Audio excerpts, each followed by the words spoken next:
Meu irmão, minha irmã, a paz do Senhor, louvado seja Deus por mais um dia. Hoje, quarta-feira, 17 de março de 2021, mais um programa Clássicos da Escola Bíblica Dominical, trazendo novamente ao seu entendimento, ao seu conhecimento, a palavra do Senhor, né? Louvamos a Deus por este trabalho que visa aí trazer lições que marcaram o seu aprendizado. Que Deus possa abençoar você e a sua família. Que Deus abençoe a empresa onde você trabalha, a fábrica, a indústria, a sua cidade, a nação brasileira, todos os povos com a sua palavra, em nome do Senhor Jesus Cristo.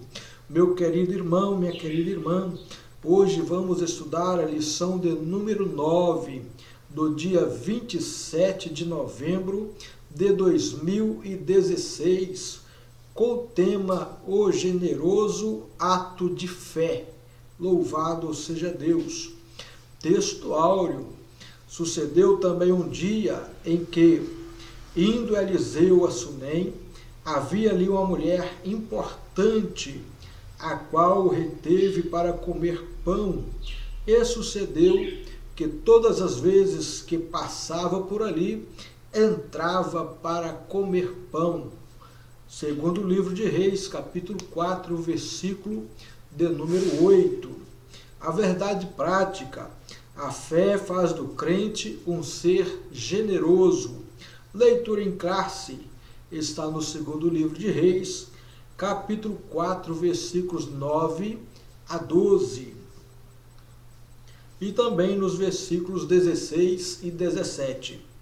E ela disse a seu marido: eis que tenho observado que este que sempre passa por nós é um santo homem de Deus. Façamos-lhes, pois, um pequeno quarto junto ao muro, e ali lhe ponhamos uma cama, uma mesa, uma cadeira e um candeeiro. E há de ser que, vindo ele a nós, ali se recolherá. E sucedeu que um dia ele chegou ali e recolheu-se àquele quarto e se deitou. Então disse ao seu servo Geazi: chama esta sunamita. E chamando-a ele, ela se pôs diante de Eliseu. E ele disse: a este tempo determinado, segundo o tempo da vida, abraçarás um filho. E disse ela: não, meu senhor, homem de Deus, não mintas a tua serva. E concebeu a mulher e deu à luz um filho no tempo determinado, no ano seguinte, segundo Eliseu lhe dissera. Louvado seja Deus. Meu querido irmão, minha querida irmã, um abraço para você que nos acompanha no YouTube, no Facebook, que tem compartilhado este nosso trabalho, que tem feito uma propaganda, né, a respeito do programa Clássicos da Escola Bíblica Dominical. Que Deus possa abençoar você, recompensar você, porque você está nos ajudando na evangelização, na edificação da igreja, no alcance de vidas para o reino de Deus. Que o Senhor te recompense.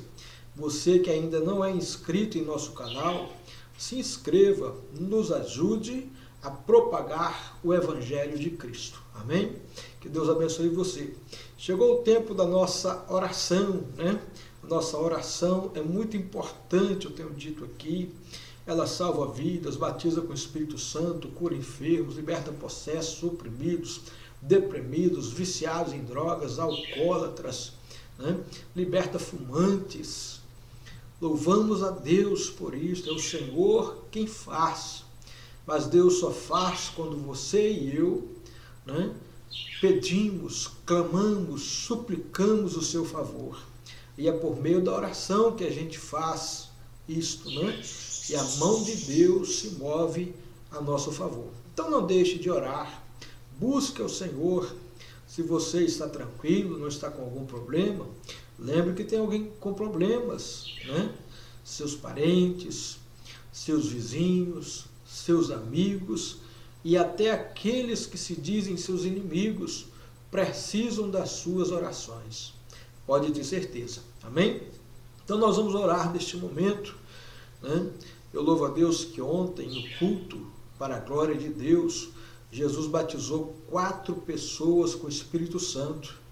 Entre elas, a minha filha Vitória, a minha mãe, irmã Joaquina, a irmã Luzia e o Ronaldinho, filho do presbítero Ronaldo.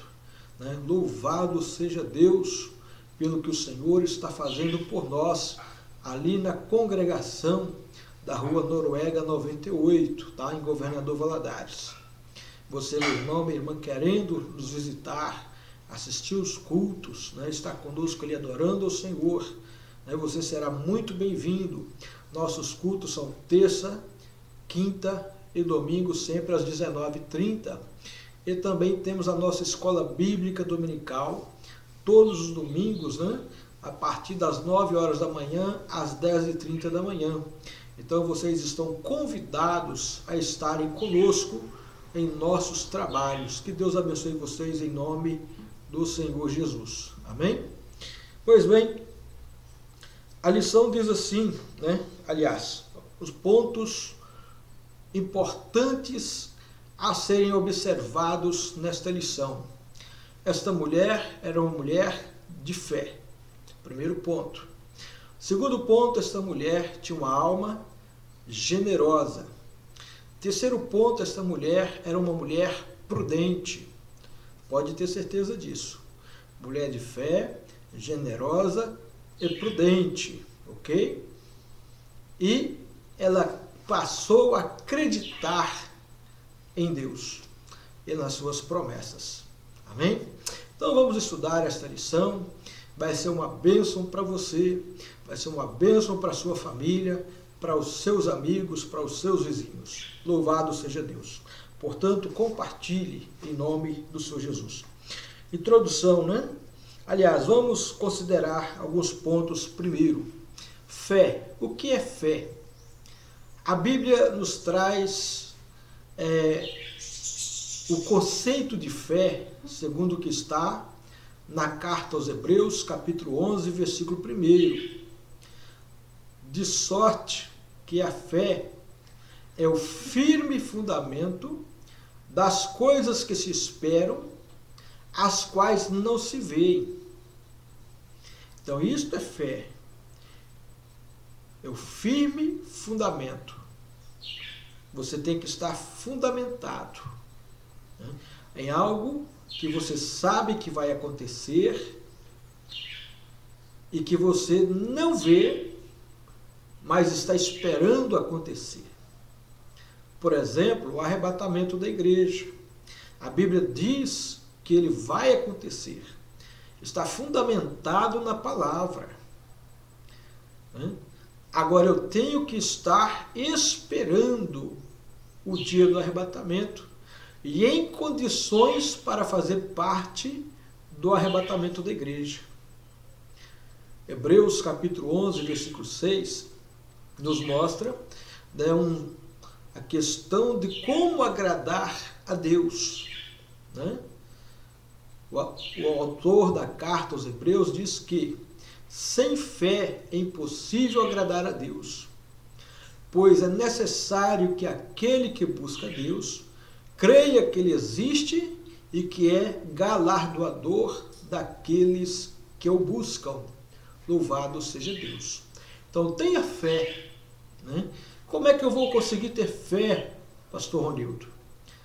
Lendo a Bíblia, aprendendo com o seu pastor, aprendendo na escola bíblica dominical, orando, você vai exercitar a sua fé.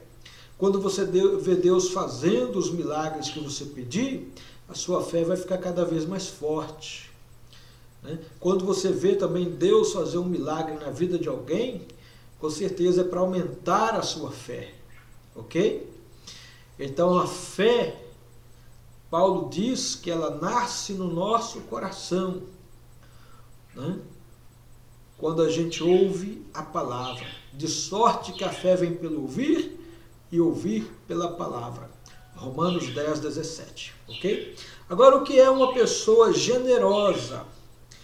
Pessoa generosa é aquela que é capaz de deixar de lado os seus próprios interesses para ajudar outras pessoas. Entendeu aí? A mulher sunamita, ela podia falar: meu bem, você está com dinheiro aí para a gente construir, não está? Tá? Vamos fazer uma varanda lá nos fundos, né? Vamos fazer uma churrasqueira para nós, uma pequena piscina para a gente se banhar nos dias de calor. Não, mas ela preferiu, né, abrir mão do que ela podia fazer para sua casa e pediu ao esposo para fazer um quarto para o profeta, homem de Deus. Louvado seja Deus. Isto é uma pessoa generosa, que abre mão dos seus próprios interesses para ajudar alguém. Olha, eu não sei se você já assistiu um filme chamado O Quarto Sábio. É um filme muito interessante. É um filme bíblico não, né? É um filme que tem a ver com a Bíblia, né? Porque um homem queria conhecer Jesus. E ele era muito rico, filho de um pai muito rico, e desde a sua juventude ele fica sabendo do nascimento de Cristo e também queria ver o Salvador do mundo, como os outros 3 magos viram. Assiste o filme e você vai ver o que é ser generoso e qual é a recompensa da generosidade. Muito bom o filme, você vai gostar, eu recomendo, O Quarto Sábio, ok? Então veja bem, é uma pessoa que tem bons sentimentos, que pensa na coletividade, não pensa só em si, né? Pensa em ajudar os outros. Isto é, uma pessoa generosa. E ela colhe bons frutos das suas ações de generosidade. Pode ter certeza. Provérbios 19, 17 diz que aquele que dá ao pobre empresta para Deus, que a seu tempo lhe pagará o benefício. Tenha experiência, abençoe a vida de alguém, né? Olha lá na sua sapateira, tem sapato sobrando, não está usando, dá para alguém, né? Tem roupa sobrando, né? Dá para alguém, alguém precisa da roupa, principalmente agora nessa época de crise, muita gente desempregada, muita gente passando fome, né? Muita gente clamando por ajuda. É preciso ajudar. Então o generoso, né, ele faz isto para a glória de Deus. Amém? Então Deus, ele recompensa pessoas que agem com generosidade. Tá? Vamos à lição. A personagem escolhida como a nossa referência do estudo de hoje é uma cidadã de Sunem, cujo nome não aparece registrado na história.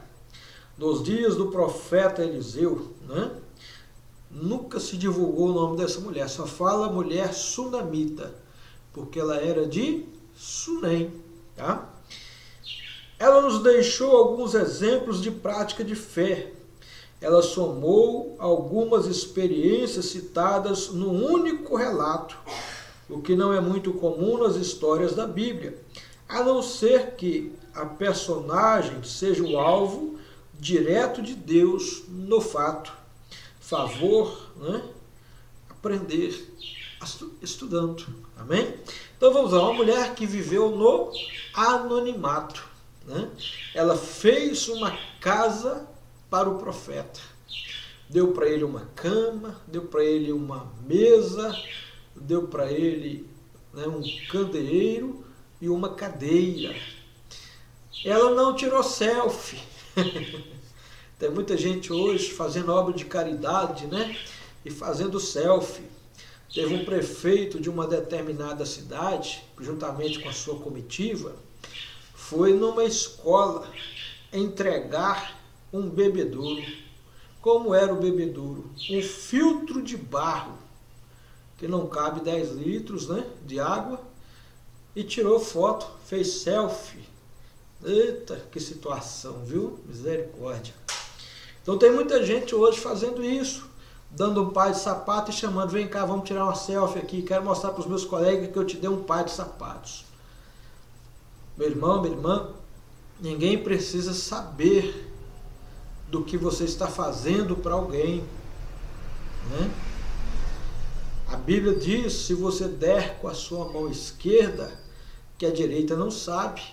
Se você der com a direita, que a esquerda não venha saber. Ninguém precisa saber do que você está fazendo. Essa mulher, ela ficou no anonimato. Ela não deu o seu nome. Tá certo? E o interessante na vida cristã que a gente está observando hoje, quantas pessoas estão se tornando estrela do mundo gospel, pastores vivendo um estrelato, né? O homem de Deus está aí.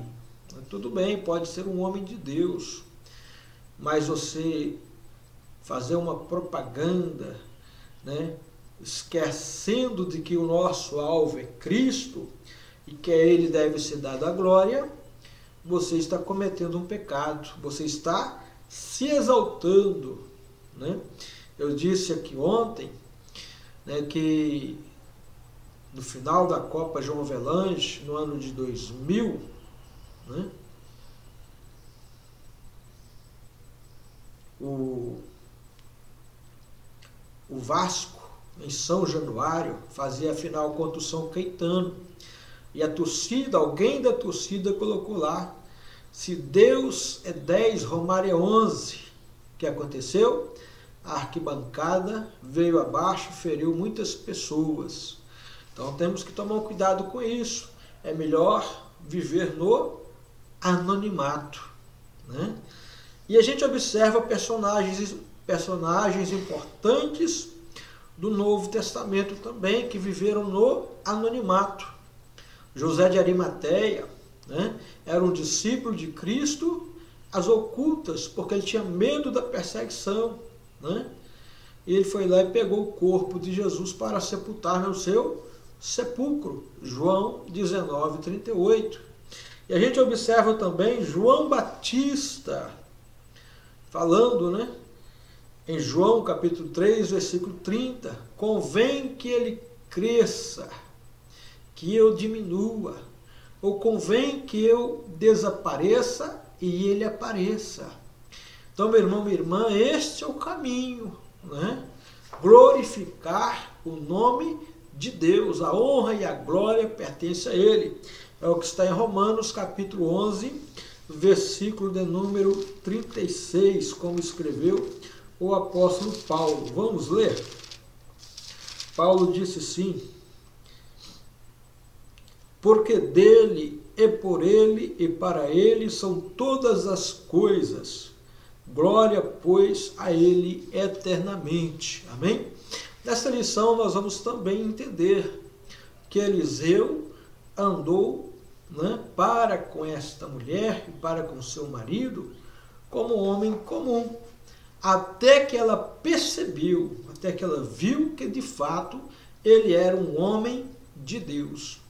Eliseu não saiu divulgando, olha, eu sou o profeta Eliseu, o homem que tem a capa de Elias, o homem que abriu o Jordão com a capa, o homem que levantou, né, o machado do fundo do lago com um pedaço de pau, o homem que colocou farinha na panela e tirou o veneno da panela.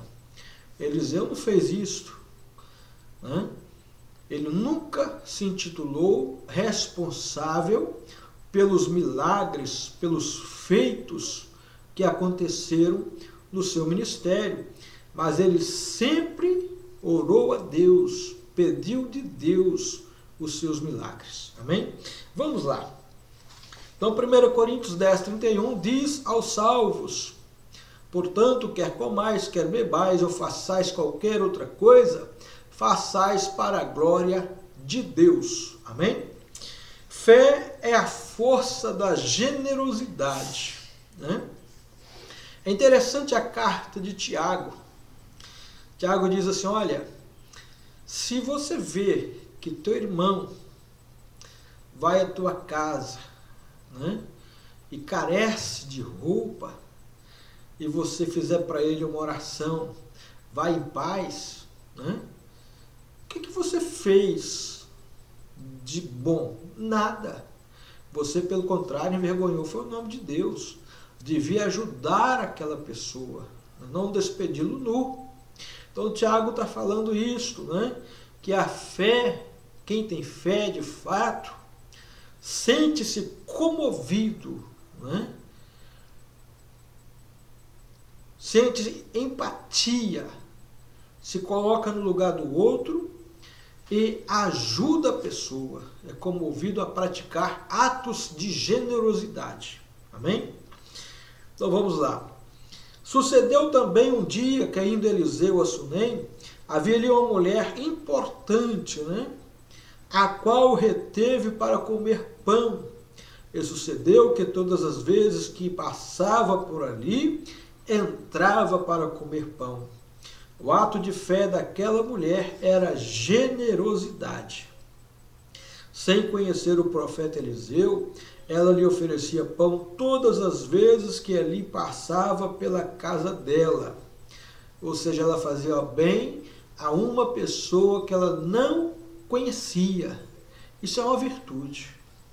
Porque muitas das vezes nós queremos abençoar somente quem nós conhecemos.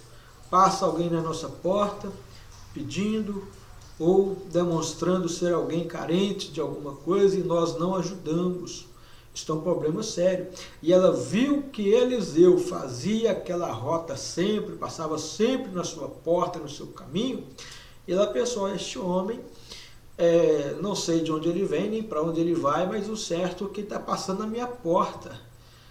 E deve estar precisando de alguma coisa. Vamos dar ele pão, vamos dar ele água, né? Um café. E assim ela fazia, né? E Deus a recompensou. Você tem que dar uma lida, né, melhor no Evangelho de Mateus, capítulo de número 25, para você entender como é importante socorrer pessoas, não importando a classe social, não importando a sua cor ou a sua religião. Tem pessoas que só ajudam pessoas da igreja dele. É um bom negócio, né? Ajudar pessoas da sua igreja. Mas você tem que estender a sua generosidade além da sua congregação. Tem muitas pessoas precisando de você. Mateus 25, versículos 37 ao 40, Jesus disse assim: então os justos lhe responderão, dizendo: Senhor, quando te vimos com fome, te demos de comer, ou com sede, te demos de beber? E quando te vimos estrangeiro e te hospedamos, ou nu e te vestimos? Quando te vimos enfermo na prisão e fomos ver-te? E respondendo o rei, disse-lhes: dirá, em verdade vos digo que, quando fizestes a um destes meus pequeninos irmãos, a mim o fizestes. Louvado seja Deus, né? Ela estava fazendo diretamente para Deus. Não estava visando somente o homem, né? Talvez ela não tinha noção do que ela estava fazendo e que bem que ela estava fazendo para si mesma, pois o próprio Deus a recompensa posteriormente, ok? Então vamos lá.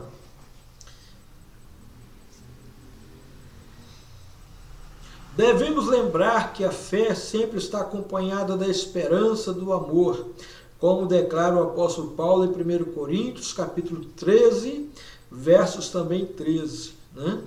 Nota-se aqui que não se tratava do hábito costumeiro no Oriente de dar pão aos viajantes. Nesse caso, é mais do que isto, uma exceção que quebrou uma regra, né? E deu exemplo para muitas pessoas. Quer dizer, alguns hábitos nossos podem mudar costumes que estão errados, né? Não era costume de dar pão aos viajantes. Mas alguém depois tomou conhecimento do testemunho, né? Ó, a mulher alimentava Eliseu com pão, recebia em casa, hospedava, e Deus a abençoou, rapaz. Deu a ela um filho. Que coisa gloriosa. Então as pessoas, eu acredito que através deste testemunho, começaram a abrir as portas de suas casas para outros viajantes. Isso é importante, né? A fé com que aquela mulher se importasse com o profeta, a fé fez com que aquela mulher se importasse com o profeta e o seu companheiro. Meu irmão, minha irmã, presta atenção. Se você tem fé, se você crê em Jesus, se você se diz um servo de Deus, você tem que se condoer pelas pessoas. Você tem que se compadecer das pessoas, né? E ajudar aqueles que você pode ajudar. Pode ter certeza, Deus vai suprir as suas necessidades, ok? Quando um crente é guiado pela fé, pelo fato de viver dela, age muitas vezes até inconscientemente a favor da obra de Deus, né? A fé e o amor o impulsionam a fazer coisas que naturalmente não faria pela obra de Deus.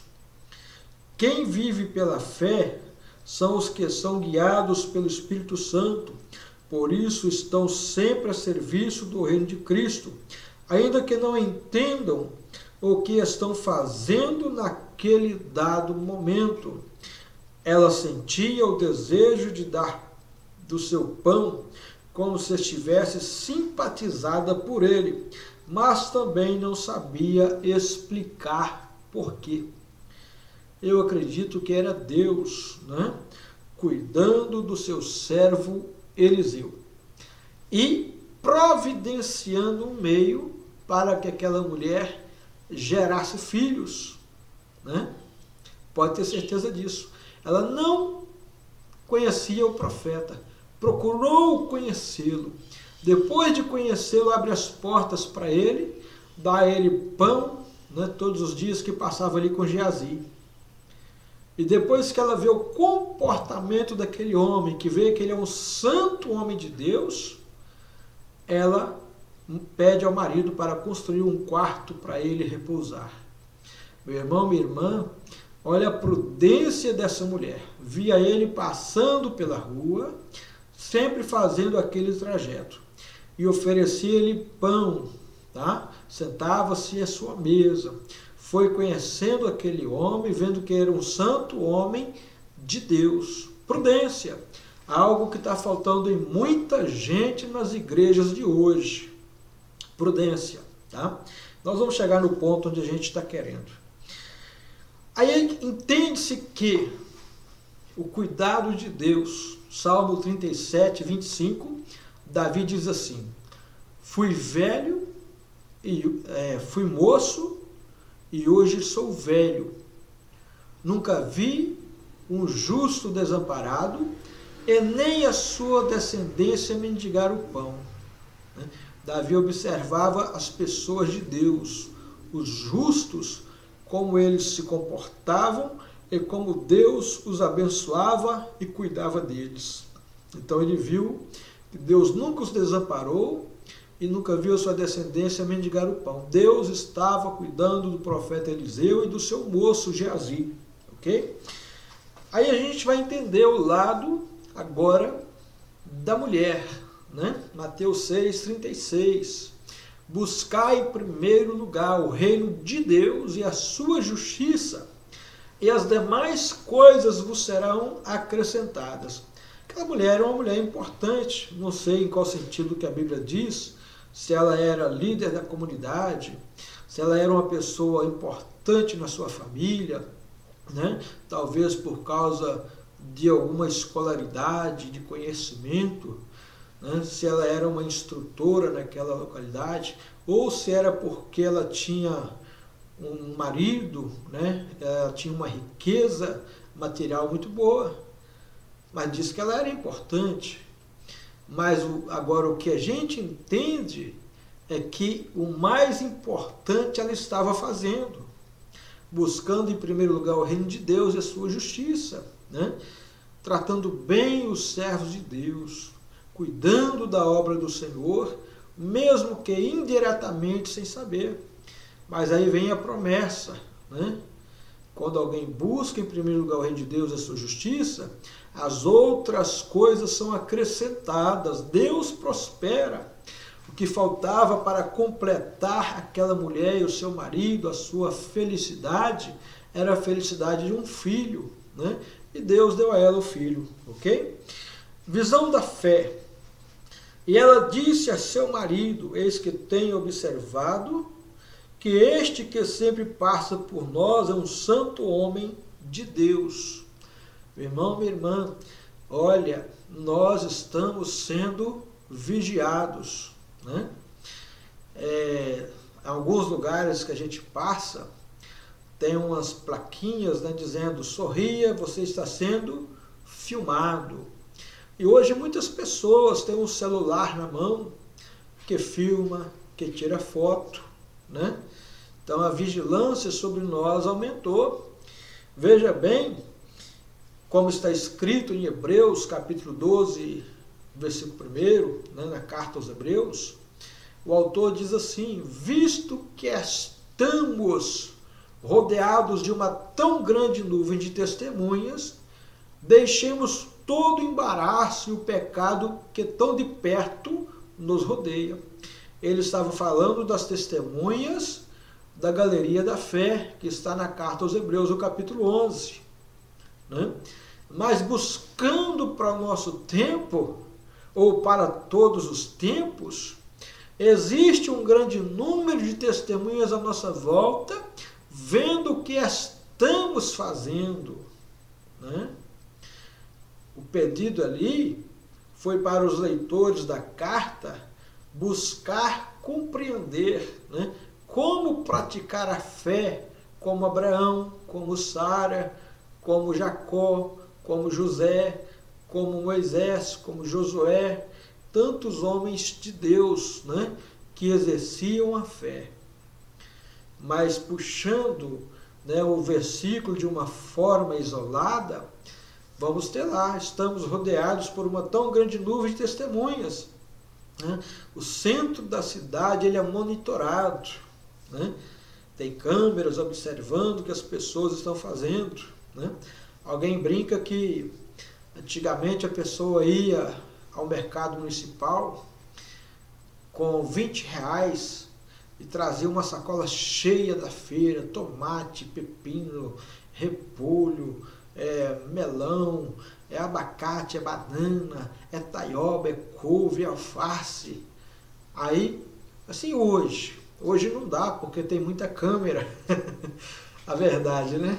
É uma brincadeira, mas faz sentido. Tem muita câmera vigiando as pessoas. E a gente tem que entender isso. Tem pessoas que estão olhando para nós, querendo ver as nossas atitudes, se de fato somos, como está escrito na segunda carta aos Coríntios, capítulo 5, versículo 17. Se alguém agora está em Cristo, nova criatura é. Eis que as coisas velhas se passaram e tudo se fez novo. As pessoas não querem saber se você ora e Deus cura, se você ora e profetiza, né? Se você ora e Deus revela. Elas não querem saber isso. Elas querem saber se você de fato é um crente fiel que agrada a Deus. Né?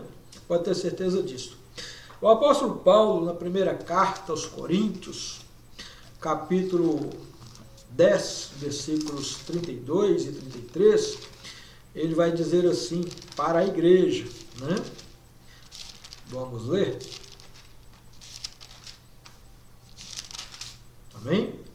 Paulo diz assim: portai-vos de modo que não deis escândalos nem aos judeus, nem aos gregos, nem à igreja de Deus, como também eu em tudo agrado a todos, buscando o meu próprio proveito, mas o de muitos, né, para que assim se possam salvar. Então Paulo, ele preocupava em dar um bom testemunho, né, como representante de Cristo, para que muitos pudessem ser salvos, porque ele sabia, eu estou sendo observado, estão olhando para mim. Então, meu querido irmão, minha querida irmã, entenda que as pessoas estão nos observando. Esta mulher sunamita, lá de Sunem, ela era prudentíssima, né? Ela viu o homem passando, opa, vem cá, toma café com a gente, né? Chamou para tomar café. E aquele homem, Eliseu, nunca se apresentou como profeta e foi tomando café, né? E resultado, um dia ela viu, falou assim, olha, esse homem é um santo homem de Deus, meu marido, entenda isso. Então veja bem, hoje muitas pessoas estão sendo iludidas pelos falsos profetas, pelos falsos pregadores, né? Hoje tem profeta do Facebook, ele pesquisa a sua vida lá no Facebook, vê o que você é, quem é você, né? O que você faz, o que você gosta, e de noite tem culto naquela igreja. Ele vai revelar você. Falso profeta. Leva o dinheiro da igreja, perna para quem tem. Passa muita gente para trás. E Jesus disse acerca deles, né? Mateus capítulo de número 7, versículos 15 e 16. Está sendo um grande problema para as igrejas e também para muitas pessoas que não estão conseguindo ver a Cristo, mas olham os erros destes falsos profetas e não vão para a igreja. Estão servindo de barreira para a salvação de vidas, mas vão pagar um preço caro, pode ter certeza, está aqui na palavra. Mateus 7, 15 e 16, Jesus deu esta exortação para a igreja: acautelai-vos, porém, dos falsos profetas que vêm até vós, vestidos como ovelhas, mas interiormente são lobos devoradores. Por seus frutos os conhecereis.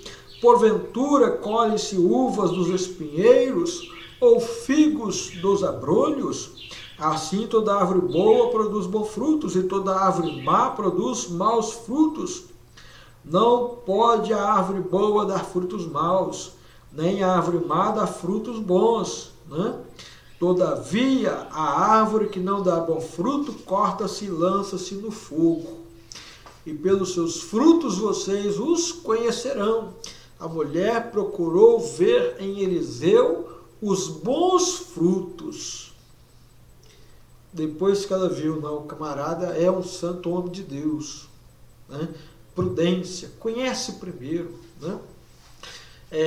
Muitas das vezes, obreiros, ainda por causa da imaturidade à frente da obra, convidam um pregador para pregar, mas não procura saber quem é ele, como é o seu relacionamento com a igreja onde ele congrega, se participa dos trabalhos da igreja, se está em comunhão, não liga para o pastor da pessoa para saber quem é ele, como é que ele se comporta e se pode convidá-lo para pregar, né?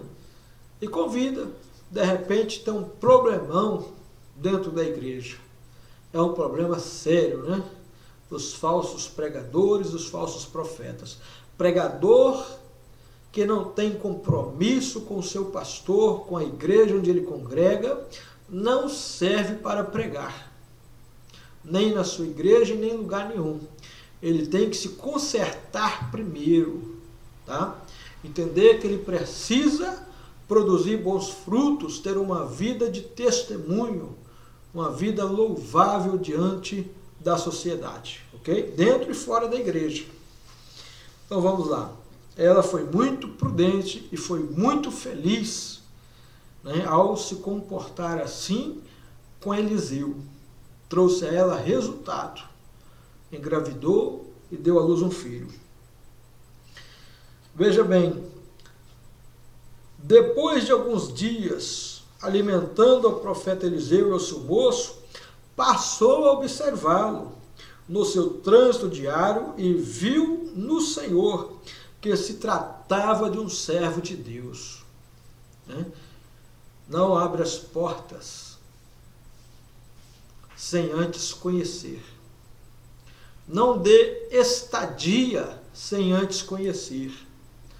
Tenha certeza disso. Hoje tem muitas pessoas aproveitadoras, oportunistas, querendo tirar algo de alguém, seja da igreja ou fora da igreja. Ok? Então vamos lá. A fé caracteriza toda a estrutura de vida de um crente em exercício dela. A fé mostra a sua estrutura. Mateus 7, 24 e 25, Jesus disse, né? Todo aquele que ouve, pois, estas minhas palavras e as pratica, compará-lo-ei ao homem prudente, que edificou sua casa sobre a rocha. Vieram os ventos, os rios e as chuvas, combateram contra ela, mas ela não caiu, porque estava edificada sobre a rocha. A rocha é Cristo. A pedra que sustenta é Cristo. A pedra angular é Cristo. Amém? Então esteja firmado em Jesus. Sua fé tem que estar firmada nele. Ok?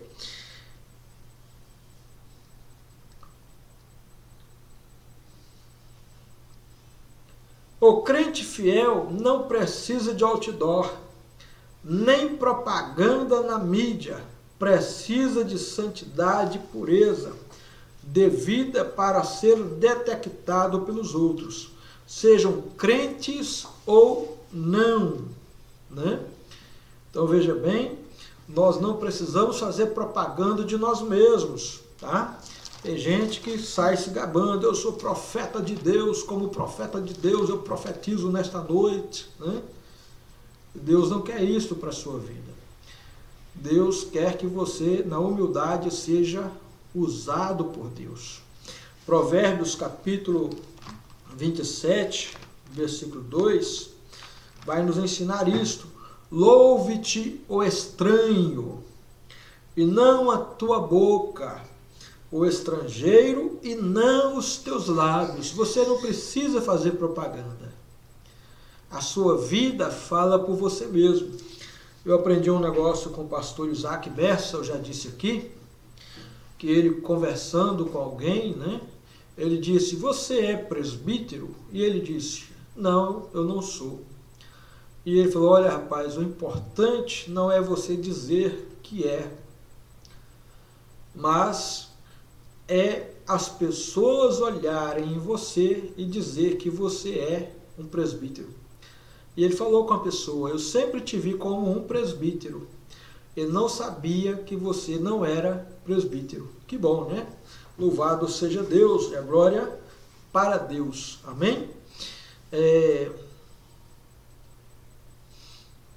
Ponto 2, aliás, antes do ponto 2, um selo legítimo de servo autêntico de Deus, né? No caso daquela senhora, o motivo de enxergar a realidade da vida do profeta foi a fé, pois desde o princípio percebeu algo diferente na presença dele em sua casa. Ela tinha um selo legítimo, a fé, né? E ela via algo diferente, né, na vida de Eliseu, meu irmão, minha irmã. Então veja bem que ela teve discernimento de quem era Eliseu. É o que está faltando hoje nas igrejas, né? Ontem eu conversava com uma irmã e ela disse que o desejo do coração dela é de que Deus desse a ela o dom do discernimento. Por quê? Por causa dos falsos profetas, por causa dos aproveitadores, dos oportunistas, por causa de malandros que vêm até a igreja e iludem a igreja. Ela disse que viu pessoas sendo, né, passada a perna por esse tipo de gente dentro da igreja. Camarada ia para o monte, ia com outro grupo, chegava lá no alto do monte, ia orar e cada um fazendo os seus pedidos. ele ouvia os pedidos dos irmãos e depois no culto que ele ia pregar, ele revelava o que a pessoa estava pedindo. E de repente o coração das pessoas se comoviam, né? E davam ofertas e mais ofertas, ganhou o coração das pessoas, pegou dinheiro emprestado e subiu, né? Então o dom do discernimento é importante, ele é dado pelo Espírito Santo, né? Lá em Gálatas, em 1 Coríntios 12:10, né? Paulo disse que esse dom do discernimento é dado à igreja, e a igreja precisa dele. O apóstolo João, na sua primeira carta, capítulo 4, versículo 1, ele disse: filhinhos, provai se os espíritos são de Deus. Ou seja, está dizendo, experimentem se são de Deus, provem se são de Deus, né? Por quê? Por causa dos enganadores, né? A hospitalidade é fruto da fé.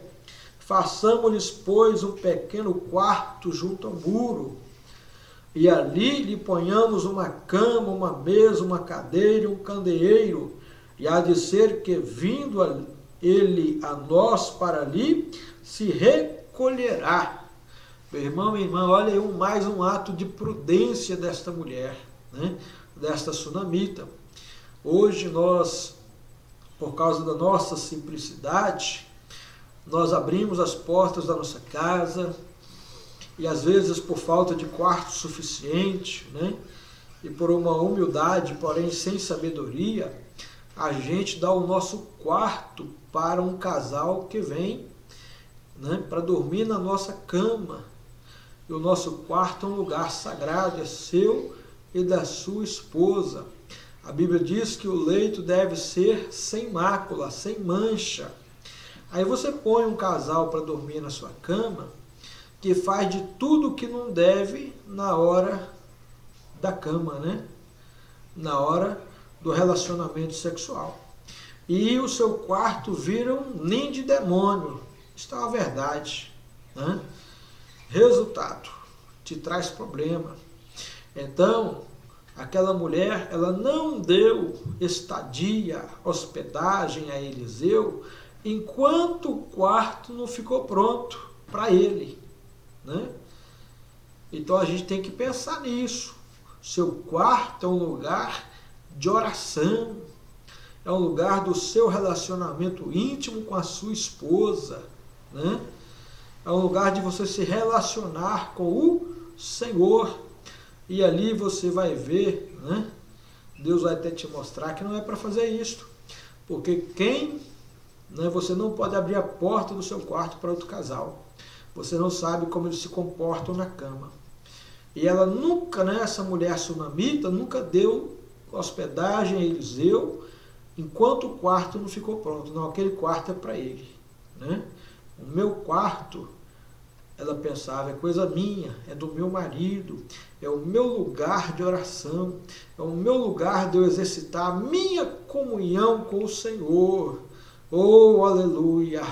Comanai de coremanai nevias. Entenda isso que o Senhor fala contigo nesta hora. Que me cai de coremanai. Entenda o Senhor falando contigo. Glória seja dada ao nome de Jesus Cristo. Jesus disse: quando tu fores orar, entra no teu aposento, fecha a porta, que o teu Pai ouve o que está em segredo e te recompensará. Aleluia! Entenda o Senhor falando com você hoje. Não sei para quem, mas o Senhor está falando com alguém que vai estar assistindo esta live, né? Este programa às 15 horas da tarde. Amém? Então entenda que ela foi prudente nisso aí. Preservou a santificação, a santidade da sua casa, do seu quarto. Amém? Louvado seja Deus. É impressionante notar a visão de ministério que aquela mulher tinha. Muitos vivem a vida toda na igreja sem essa percepção. Ela sabia que todo obreiro do Senhor precisa de uma cama, de uma escrivania, né? De uma mesa, de uma cadeira, de uma lâmpada iluminária, né? Uma luminária.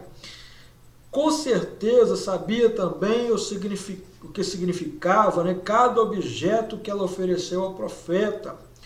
Como responsáveis pelo povo de Deus, o obreiro precisa de uma cama não para dormir o dia todo, mas para descansar, né? Precisava de uma mesa, um lugar para apoiar não os pratos, mas os livros e a Bíblia, né? Preparar-se para as mensagens, para a pregação do Evangelho. Precisava de uma cadeira, não para se espreguiçar, né? Mas para descansar, né? E para refletir na palavra do Senhor e ter sabedoria. Precisava de um candeeiro, de uma luminária, momentos de luz, de experiências particulares com Deus. Não se trata só de ambiente iluminado, mas de mente iluminada pela busca da presença de Deus. O obreiro que não vive nessas condições não exercerá corretamente seu ofício diante do rebanho do Senhor, né? Deus usa esta passagem para mostrar para nós, obreiros, que não precisamos, né, de todo um aparato, né, para exercermos o nosso ministério. Tem pessoas que só vão fazer a obra de Deus se tiver carro. Só vão ir pregar em algum lugar se pagar passagem de avião.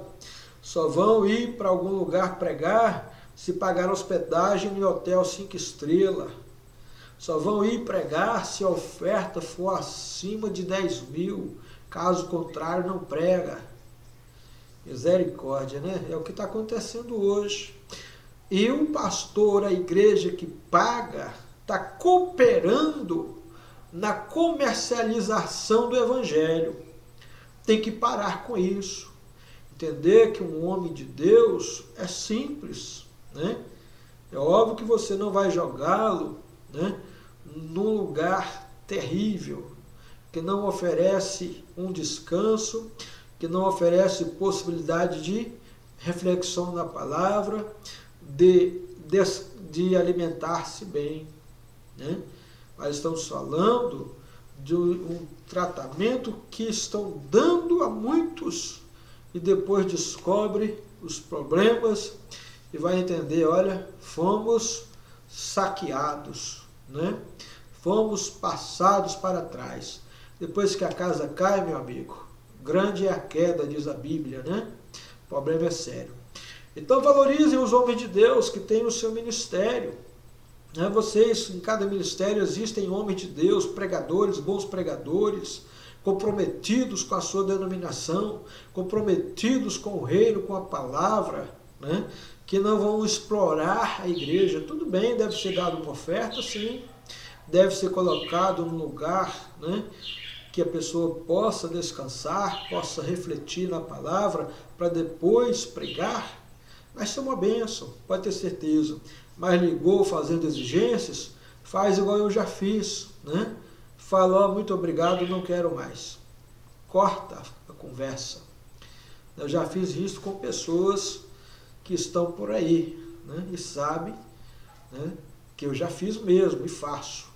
Convido para pregar, verdade, mas não deixo explorar a igreja, pode ter certeza.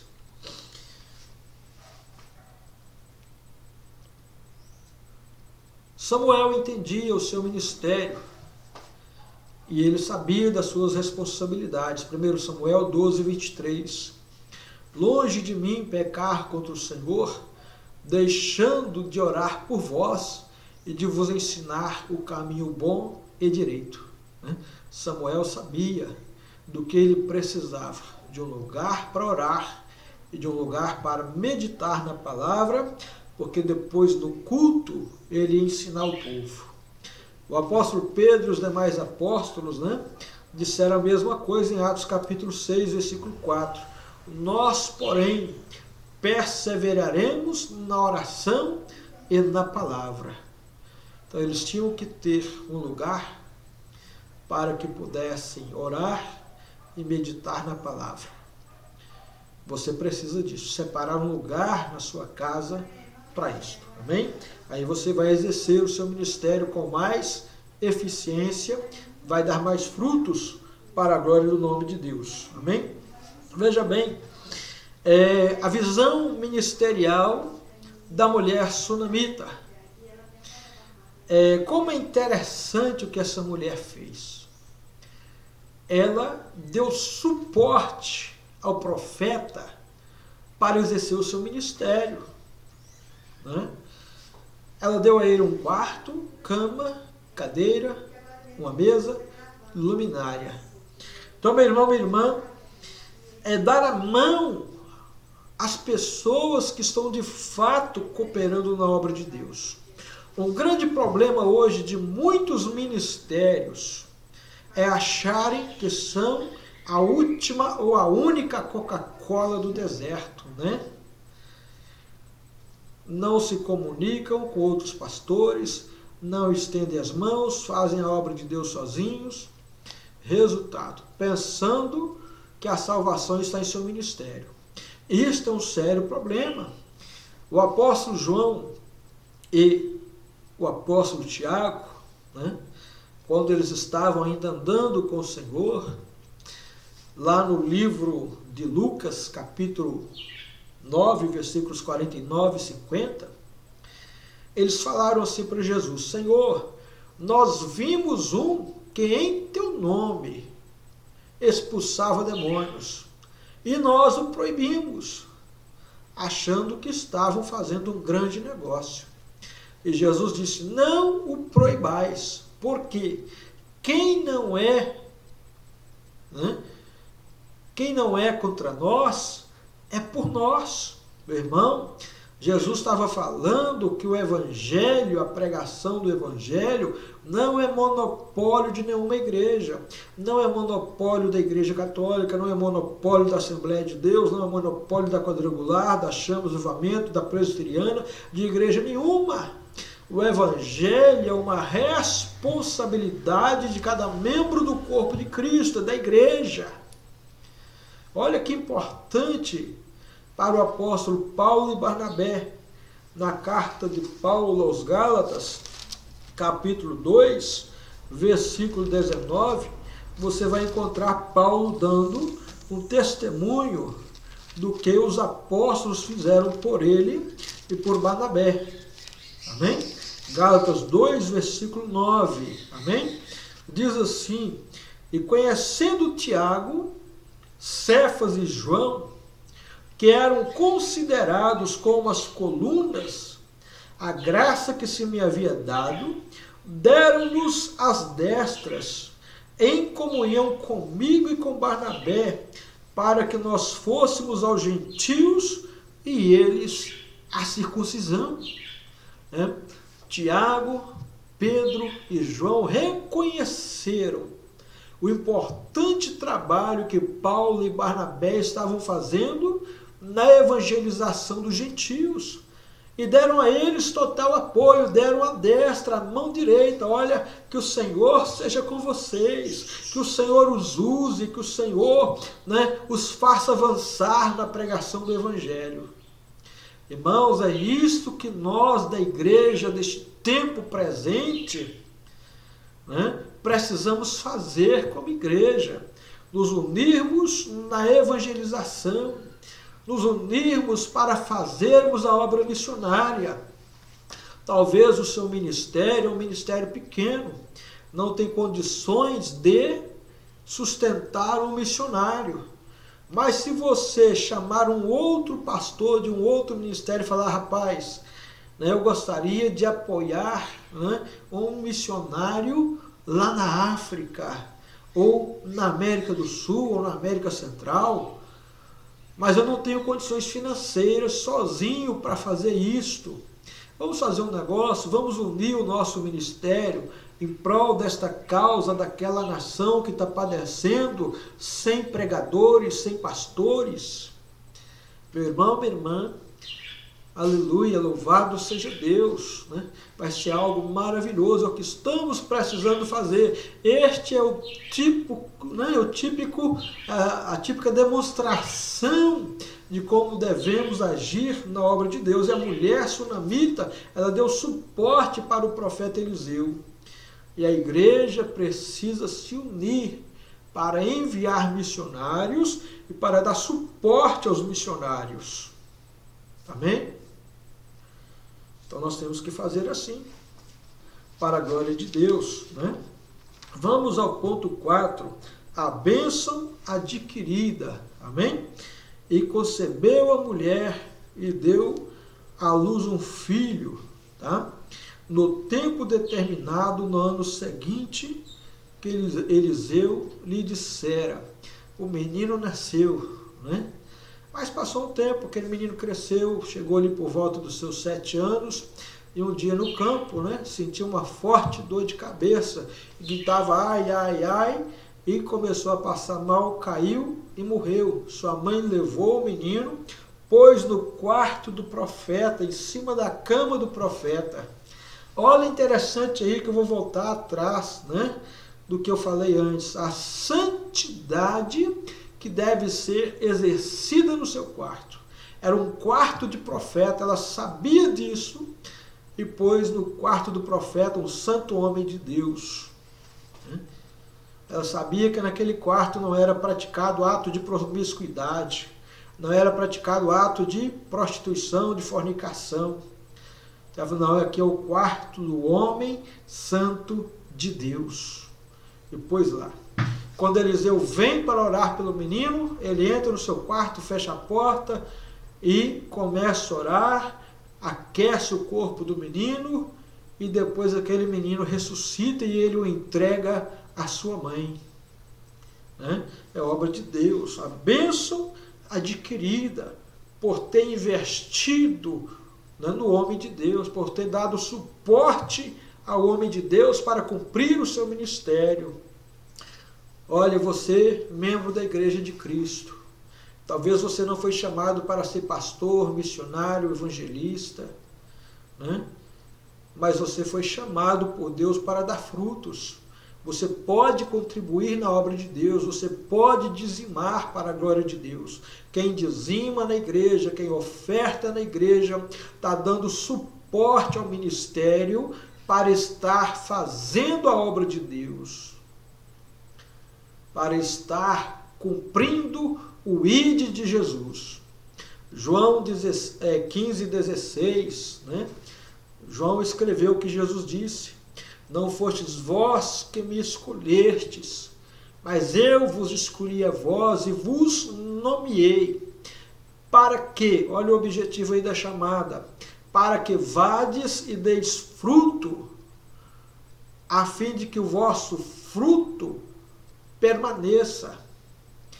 Agora olha o resultado do fruto que você está dando, que está permanecendo, um fruto de qualidade. Você fazendo algo de bom, com qualidade para Deus. Agora olha o resultado. A fim de que tudo quanto pedirdes ao Pai, em meu nome Ele vos conceda. A mulher tinha desejo de ter filhos.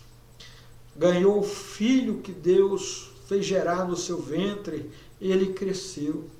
Veio a morrer, mas o homem de Deus orou por ele e ele foi ressuscitado. Meu irmão, minha irmã, né? Aprenda com esta lição, a fé, né? O generoso ato de fé pode gerar grandes coisas na sua vida. A minha vida mudou para a glória de Deus. Éramos extremamente pobres, de fazer dó, andávamos cabisbaixos e desencorajados para a vida.